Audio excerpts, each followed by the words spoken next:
There's a lot of SAT advice out there that says when you're dealing with the reading comprehension section of the SAT, instead of looking for the right answer, you should look for three wrong answers.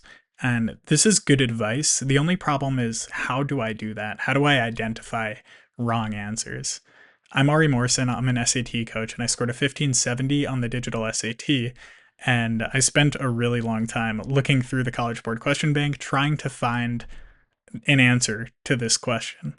And what I found was there's about five archetypes of wrong answers that make up about 60% of all of the wrong answers on the digital SAT.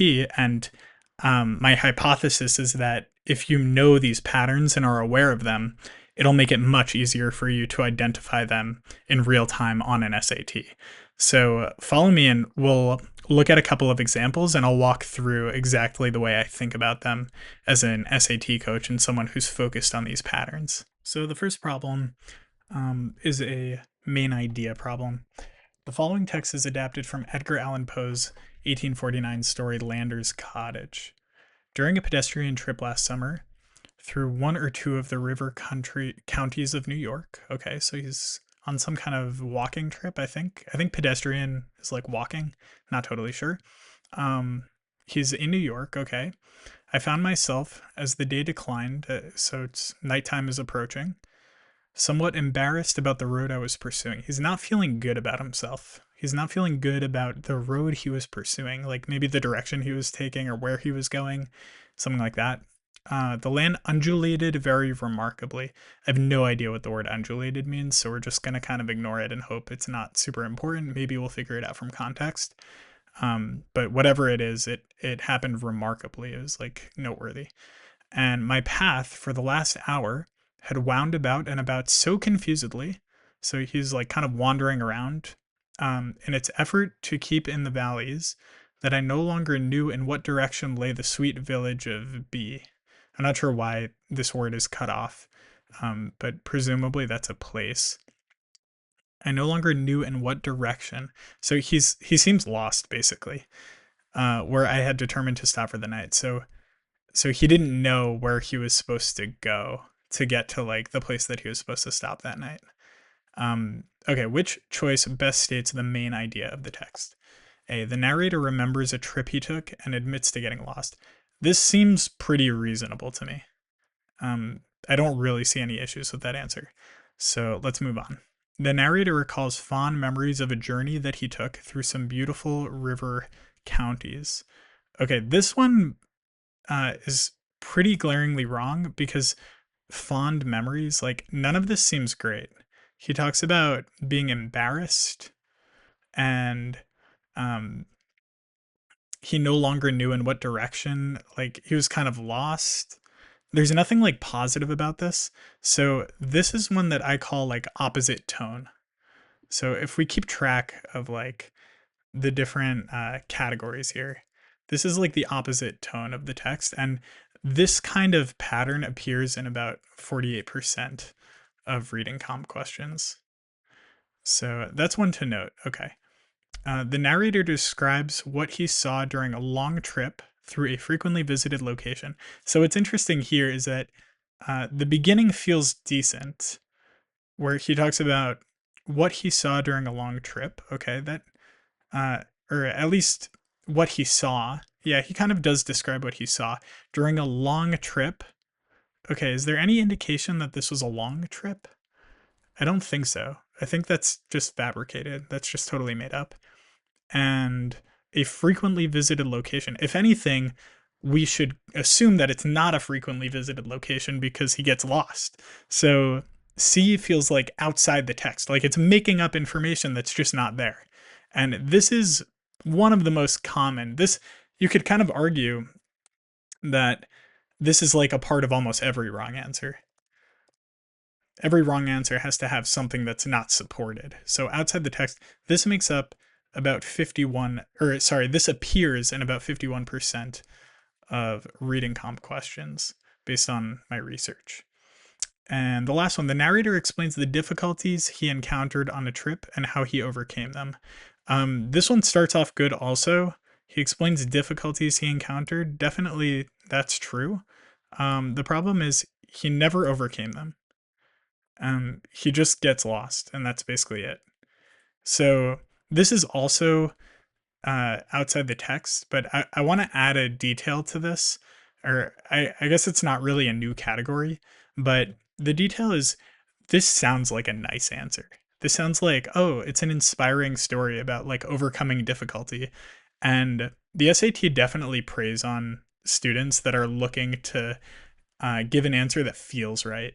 And D is the type of answer that feels right. It like feels good to say that the story is about overcoming hardship. And this is something to look out for because the SAT very often uses trap answers that have some kind of like political message that they think students would agree with, or some kind of like feel good story, anything like that. Those are things to look out for. So this is definitely outside the text. So this falls into that second category, but it also has that like feel good element that appears a lot. Okay, so just to be clear, A is the right answer to this, and we've uncovered a couple of important patterns. If you absolutely love what's going on here, consider liking and subscribing. Those things just give me an irrational amount of joy. So now looking at the second one, Ana Castillo's 1986 novel, I'm not going to try to pronounce this, The Something Letters, is a story told entirely through expressive letters from the narrator to her friend. Okay, so it's just like a series of letters, and that is the whole novel. Reminds me of, was it Canterbury Tales? I can't remember. There was something I read in middle school that was like this. Yeah, maybe somebody could say in the comments if they know what I'm talking about. I'll try to remember. It definitely had like Christian themes. Okay, so there's a story told entirely through letters, expressive letters from the narrator to her friend, letters that Castillo suggests could be read in several different orders. Okay, that's interesting. So it doesn't necessarily have a narrative, like a linear narrative. It's kind of like you could kind of stitch it together any way you want. That's interesting. Okay. As they began reading it in class, some students remarked that they found the novel's letter format daunting. Daunting is like scary. So they found this like kind of intimidating, and its treatment of gender relations old-fashioned. Okay. So they, maybe it was like very patriarchal, something like that. Like whatever it is, like it's definitely like an out of style kind of narrative. The professor, however, pointed out that the novel is written in modern sounding language, okay, and addresses issues that still matter today. And we see this word, however, he's like kind of somewhat contradicting the way the students feel. The students generally have like a negative feeling toward it, and the professor's pointing out like redeeming qualities. So modern sounding language is presumably a good thing. It's easier to understand, and things that still matter today, okay, it's like pretty relevant. Suggesting that the letters, okay, has more to say about gender relations than other novels from that same period. This is an interesting answer choice because it's got a couple of issues. The professor specifically said that it addresses issues that still matter today. Does that suggest that it has more to say about gender relations? Not necessarily. It's kind of conflating, this answer is kind of conflating the gender relations that we see over here with the issues that still matter today over here. This is what the professor's saying. So to say more about, has more to say about gender relations, not necessarily. And then it says, then other novels from the same period. That's pure speculation. That's completely outside the text. So I would say this has a couple of elements. It's outside the text because it talks about other novels from the same period, which aren't really referenced at all. And it's also kind of looking at the wrong text. It's looking at the gender relations, which is something the students pointed out. But this has to, when it says suggesting that the letters, what is suggesting? The things that the professor said. So it has to follow from what the professor said. And the professor doesn't talk about gender relations. That's what the students were concerned about. So we have this like wrong text focus. And this is a very, very common pattern. focusing on the wrong text. And this comes up in about 29% of questions. Okay. So A is definitely wrong. It has elements of being outside the text. It has focus on the wrong text. Okay, interesting. B is more relevant to contemporary audiences than it may seem at first. Okay, that seems pretty good because the professor pointed out that it's written in modern language and it addresses issues that still matter today. Those are two things that would make it relevant to people like us, contemporary audiences. Okay, that's seems like a solid answer. I'm not circling it, but I'm not crossing it out. C says, suggesting that the letters are easier to read than many contemporary novels that focus on friendship. This has some similar problems to A, and maybe you're starting to notice these patterns too. There's no reference to other novels. So comparing it, saying it's easier to read than contemporary novels, we just don't have evidence for that. That's just purely outside the text. And I'm going to add one other pattern here because it is relevant here. So we have the element of it being outside the text. It's also kind of extreme, saying that it's easier to read. And I'll explain exactly what I mean.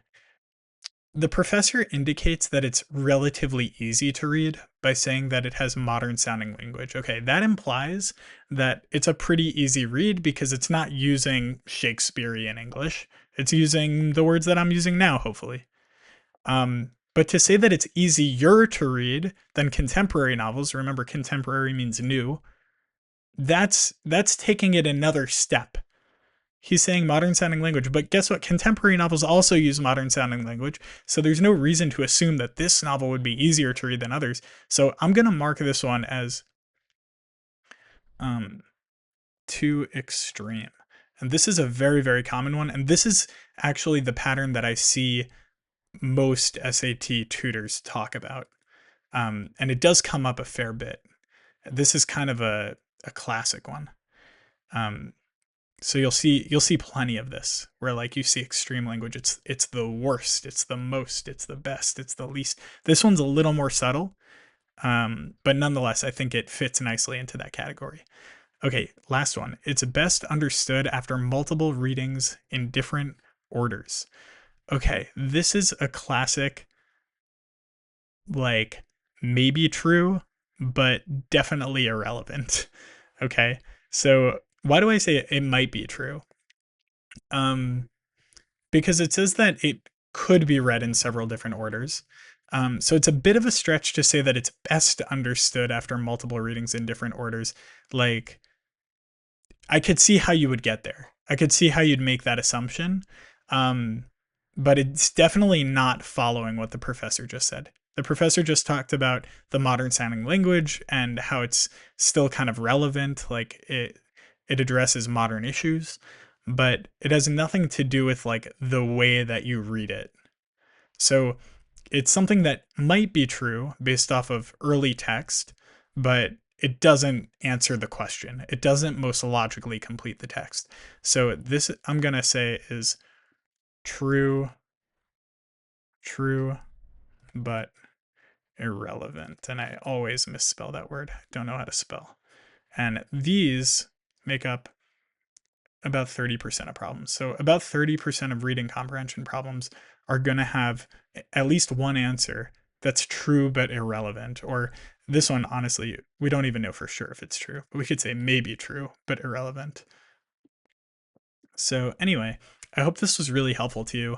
And if there are any other like specific patterns that you've noticed when taking the SATs or when practicing, put them in the comments because I'm curious to see what observations you guys are making, because you might bucket these differently than I bucket them, and that's okay. The point is just to be able to recognize things when you see them, be able to recognize like, oh, this is the same type of wrong answer that I saw in this other problem. Like they're trying to trap me with this. They're trying to trick me.